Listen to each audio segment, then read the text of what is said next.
Hey guys, and welcome to the Working Money Channel. So I got XRP up here on the daily, trading just shy of 97 cents. It did go back below $1 yesterday, guys, but take a look at this.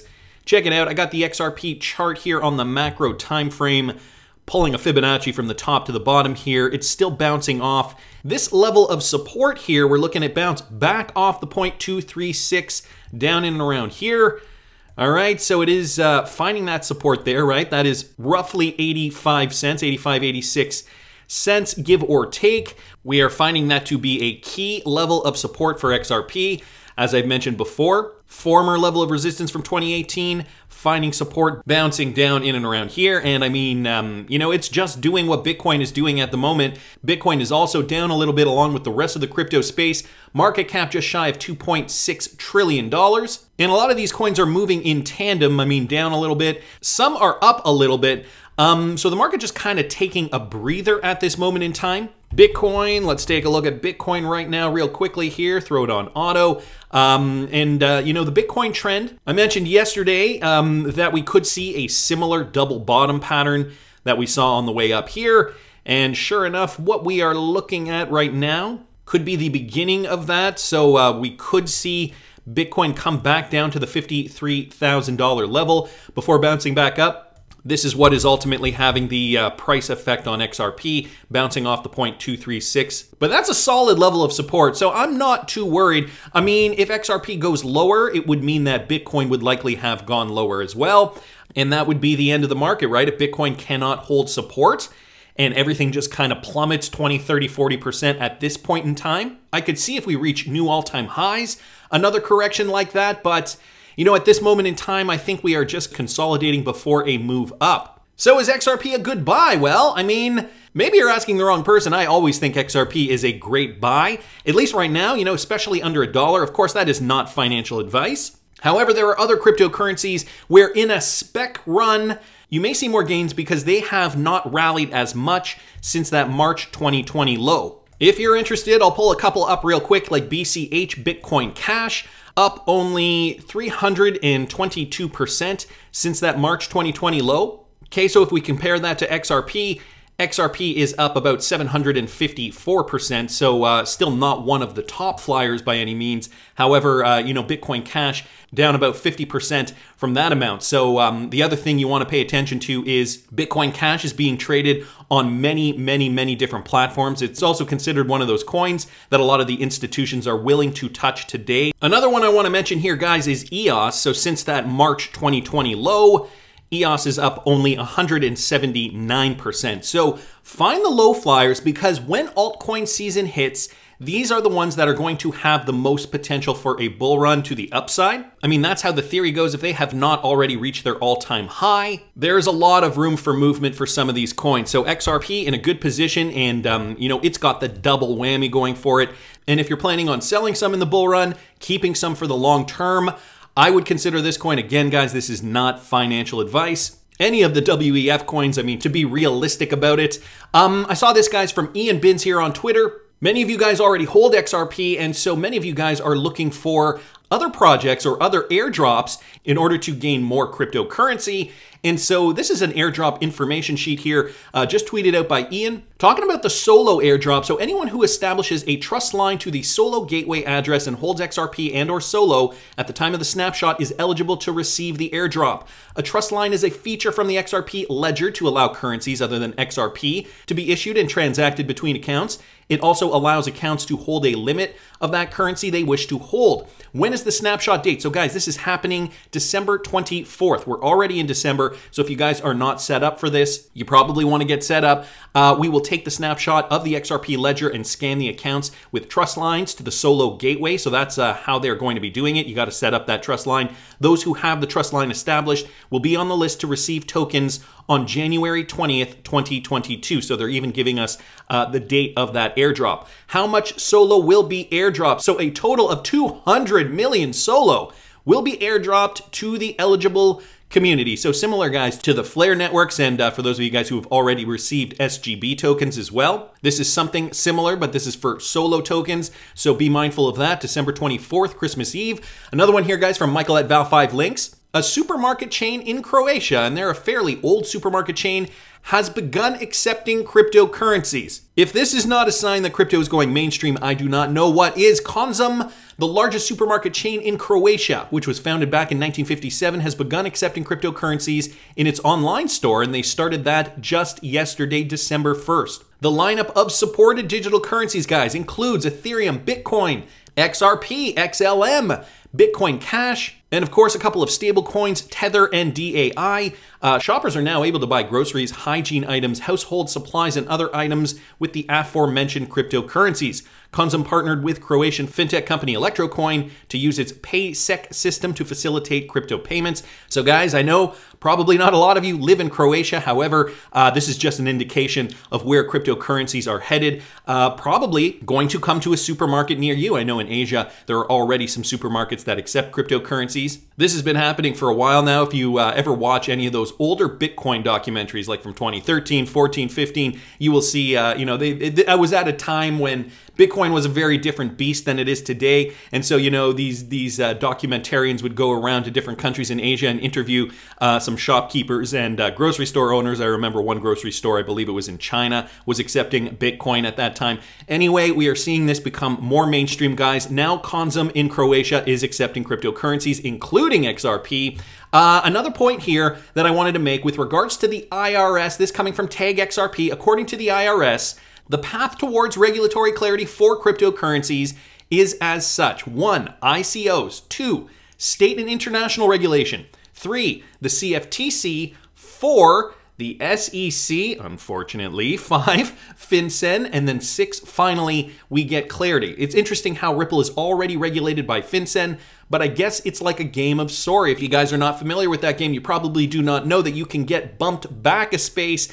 And so this is exactly what Tag XRP is stating here. Gary Gensler is bumping us all back a space at the 4th point here with the SEC. So we do have clarity in a lot of ways already. Like for FinCEN, we've already received that clarity. When Ripple was in court with them back in 2015, they did declare XRP a currency or a cryptocurrency, virtual currency. I don't remember exactly how they termed it, but we've already got the clarity from FinCEN. We are really just now held up at the SEC stage, which is unfortunate. However, we are moving forward. Of course, Ripple's lawyers continue to move ahead on top of the case. I want to switch gears a little bit, guys. This is from Michael at Val5 Links, talking about the Algorand blockchain, another one of those World Economic Forum cryptocurrencies. And this has to do with the city of Miami. So Miami to use PlanetWatch and Algorand for air quality monitoring. We are seeing more use cases pop up for Algorand and more companies, and in this case, municipalities, now wanting to use the blockchain for this specific use case. PlanetWatch has been tapped to deploy a network of air quality sensors around the city to monitor the concentration of air pollution. Miami is preparing to be one of the first major U.S. cities to monitor its air quality using a decentral Internet of Things network built on the Algorand blockchain, guys. French environmental technology company PlanetWatch has developed 5 different types of air quality sensors with funding from Borderless Capital's $10 million Planets Fund, sensors that will be deployed throughout the city, including in the homes of city residents.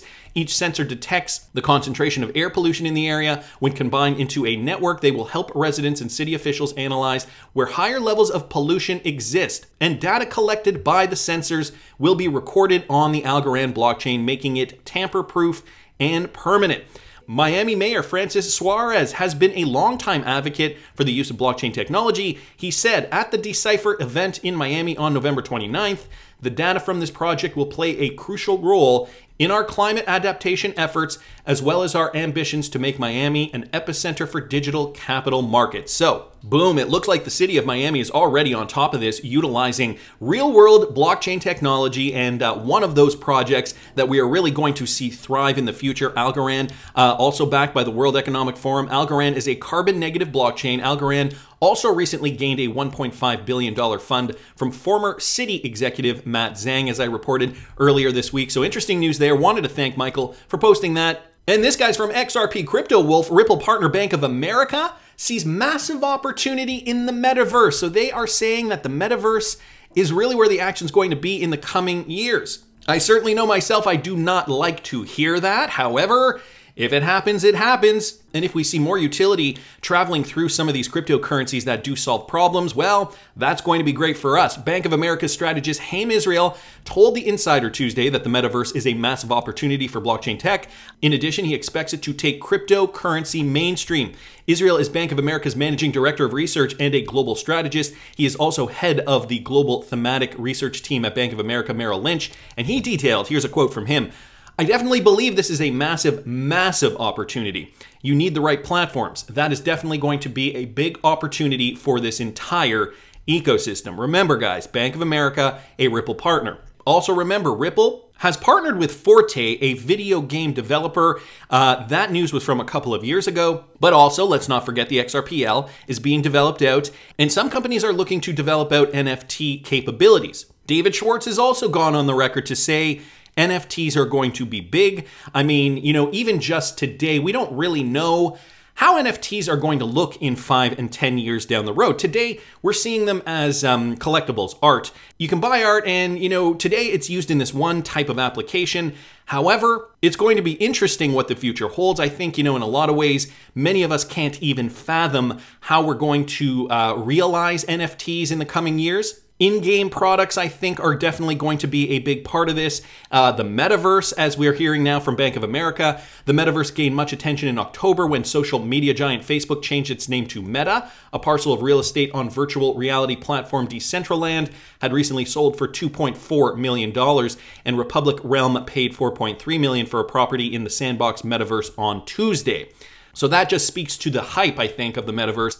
The Bank of America strategist also predicted that traditional payment companies will be much more interested in cryptocurrencies if they become widely used in the metaverse. So that's the other thing, right? And this coming from a big bank.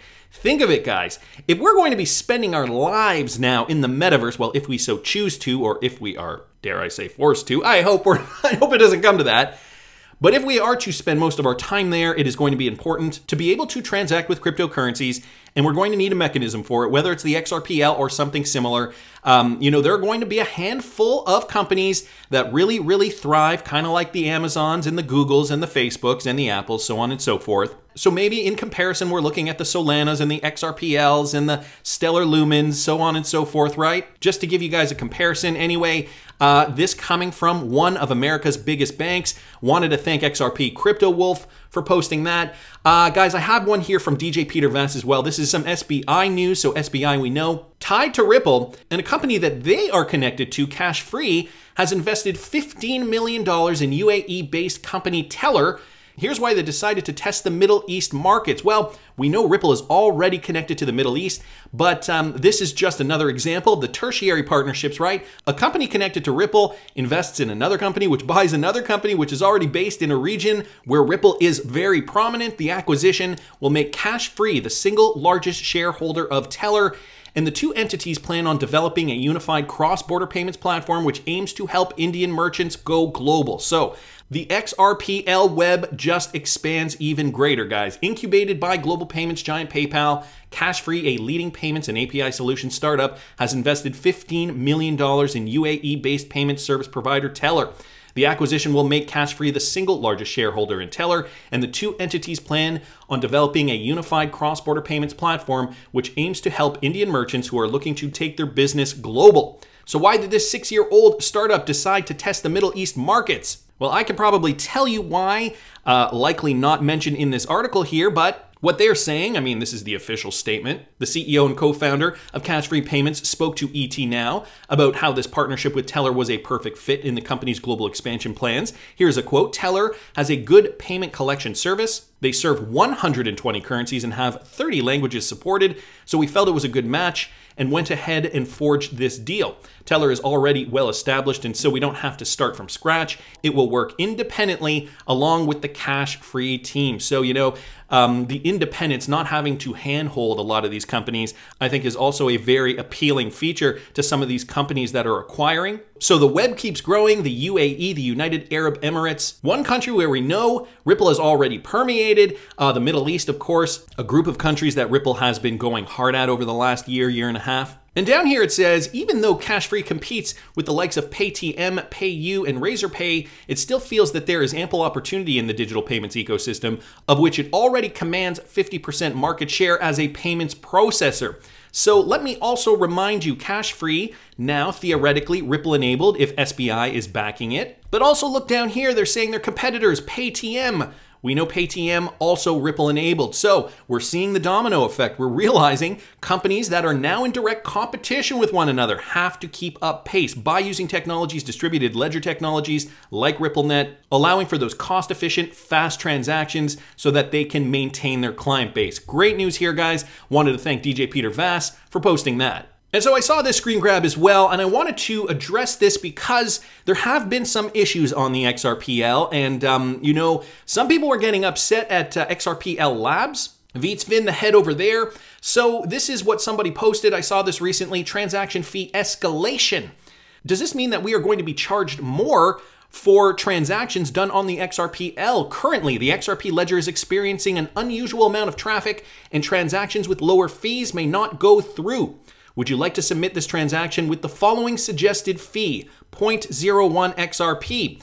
Now, there is an option right now to note, use 0.000012 XRP. That's what I want to use. Or yes, proceed with the more expensive fee. Now, at this point, I mean, 0.01 XRP is still not much money, but I would still rather not spend that and spend 0.000012 XRP. Is this the way it's going to go? And more importantly, when we see that crypto bull run finally reach its peak, once we see altcoins rise to the top, is this going to be an issue moving forward, especially if you plan on cashing out large quantities of XRP at higher prices? We're going to assume $10 to $15, right? And if many of us are looking at those price targets, how is this going to look, and what are we going to spend on transactions? So first I wanted to talk about this. Wrath of Kahneman posting another tweet thread here, an update from yesterday's tweet thread. Vietsvin also posted something, you know, saying, look, there have been problems. We are trying to solve them. And so if you guys didn't catch yesterday's video, I'll link it up here in the top right-hand corner. But Wrath of Kahneman today posts learning about XRPL issues, part 2, a layman's overview. Poaching from current discussions, all facts are cited, all errors are mine. And so he posts the link for updates here. So what's happening now? Let's start at the top with the user experience in Sum. Sum is such a wonderful app. It has a preponderance of users, and where most people started experiencing failed transactions, they look something like this. So if you guys have been receiving transactions like this, you know why. Let's go down here. Instead of that full queue, notice Sum displayed a fee problem. These are clues. And again, another fee problem here, similar to the one I showed you guys over here. Again, I will link all this in the description for you. First, understand the fault is not with Sum at all. It has opened the XRPL to many users, but it is a wallet app that interfaces with the XRPL. The problem is with the XRPL, guys, not with Sum. So he's retweeting out Nick Bougalis' tweet. It's unfortunate that Vietsvin and the team are catching flack for this. It's not their fault. There are some weird emergent behavior at work here involving fee escalation and ledger size, and the resulting feedback loop between the two are causing grief for everyone using the XRPL. There are a couple of XRPL issues. First, the few entities running public nodes are over-relied on by the XRPL community. So Matt Hamilton explaining that. This crazy influx of new coin airdrops and the trust line everyone sets up, all funneling through the new nodes connecting these wallets through Sum, for example, and apps to the XRPL created a logjam, and they desynced from the network. So there are so many people developing coins on the XRPL now. We've heard of all these airdrops, right? It's creating a bit of an overload, specifically over-reliance on Ripple's non-production S1 and S2 nodes helped kick things off, but these seem to have been restored, no doubt by engineers scrambling overtime. Vietsvin posting an update to that. So guys, there are more updates here. I'm not going to read the full thing for you guys, but if you are interested, if you have been wondering about this, is the resource you need to read. Down here though, so when will it be fixed? I'm just going to go to the end here. Capacity needs to be introduced as well as some XRPL coding. I would imagine that it needs to be voted on as well because it is a decentralized network. And then Wrath of Kahneman down here just posts some more resources. So there is a lot to be paying attention to if you guys are experiencing these problems. Is this going to affect us in the future? Well, hopefully they will get this sorted, and hopefully we will not see this moving forward, especially at the height of an altcoin bull run when we're looking to cash out our XRP, right? But this is today. When there's low trading volume, not too many people trading in general, right? This is the XRP chart again on the daily. And let me just point out that low trading volume. If you guys can see down there, I'll see if I can punch in on that. Low trading volume, not too many people trading XRP specifically. And we're seeing these hangups because of more coins being developed on the XRPL. So this begs the question, are there going to be problems moving forward? Will we have to pay higher fees? So I'm going to try to address this. Alloy Networks posting this. Validators on the XRPL are currently working hard to diffuse the current backlog in transactions. This is an emergent problem on the XRPL and not due to deficiencies of any wallet. So also just backing up Veets Vin here, Elliot Lee posted this. We appreciate the community's help. At RippleX, we are also helping to work on the path forward. Here's our new blog. So guys, the latest blog posted yesterday, just kind of giving you an update on the XRPL, posted by Elliot Lee and Nick Bougalis and the RippleX engineering team. Over the past few weeks, the XRP ledger has experienced instability, a transient halt in consensus on November 3rd, and over the last several hours, unusually high fees resulting in a large queue of transactions. The XRPL Foundation summarized many of these issues in a recent communication. And then they list that there. Again, I will link this in the description. Essentially, the number of trust lines, tokens, and transactions on the network has increased dramatically and the size of the network state has grown. So there is a corresponding need to scale to the growth that the community is now addressing. So they're addressing this problem, guys. Despite these challenges, the XRP ledger is continuing to make forward progress because of the hard work of a number of dedicated ecosystem participants, such as the XRPL Foundation. Going to keep going down here. Here are some of the things that they are proposing to include, making it easier to run rippled and reporting mode, a special mode that's tailored to handling RPC and WebSocket clients requests outside of the main rippled process, and which can scale horizontally, making it possible to service more clients more efficiently. Working on Project Clio, which was presented at Apex, which is being designed to specifically service RPC and WebSocket client requests. Again, these are some techie points here. Building profile-guided improvements that help eliminate lock contention, avoid resource starvation, and enhance I/O performance, all of which should make servers perform better at higher loads. And proposing several protocol level improvements, including changes to the binary representation of some objects like trust lines. So the trust lines are part of the issue here, which should result in significant additional memory savings, reduced overhead, lower bandwidth usage, faster sync times for servers, and less memory pressure for servers. So just down here, the XRP ledger is an open source shared resource and no one party is responsible for it. Several participants in the community have already stepped up. Many are going above and beyond. We at Ripple are also focusing engineering efforts on understanding and solving these issues. So it's being worked on, guys. Numerous exchanges and other participants use the XRPL as well. We also call on them to operate infrastructure in support of the network with the same care and diligence that they use in operating their own production environments. We believe that the issues related to the rapid growth of the XRPL are transient and with the help of a broader community will be solved. So it sounds as though these are just teething pains, that these issues are not going to be permanent, so that the ledger will continue to get stronger as it grows. So for example, like charging higher fees, sounds like that won't be a problem in the future. The community didn't help, says Alloy Networks. It fixed the issue. Please stop trying to hog credit. You guys literally sat on your thumbs. So he's criticizing this as you did during the half. I'm sorry, Elliot, but you're becoming insufferable during the halt, not half, as he's correcting one of his typos here. So a bit of a spat there. I did just skip over these points with regards to the fee increase. I just wanted to mention this real quick. In turn, led to an emerging problem on the network. XRPL.org said the transaction queue is reported by all nodes as usually full, caused by elevated network fees, causing all transactions with the default 12 drop fee to be queued. So again, guys, some technical problems that they are working out. Down here from a user standpoint, lots of transactions are failing in some apps like the Solo Dex and elsewhere as protection against fee escalation. So instead of it going through at a higher fee, they're just failing the transaction. Some will add a choice in future releases to pay larger fees to push through transaction queues if desired. So only if they choose to will that be the solution. However, it sounds as though coming from the RippleX engineering team, they are already working on the problems, looking to keep the XRP ledger in tip-top shape so that we do not have to suffer with higher fees in the future. And again, everything has to be voted on. This is an open source system. So as of now, I wouldn't worry too much. We've got some of the top developers working on this, guys. And I feel positive that once we hit that bull run, It'll be smooth sailing from there, but that's just my opinion. I want to hear what you guys think. Please subscribe to the channel if you haven't already. Like the video if you like the content I'm providing. I always love hearing your comments. See you in the next one, guys.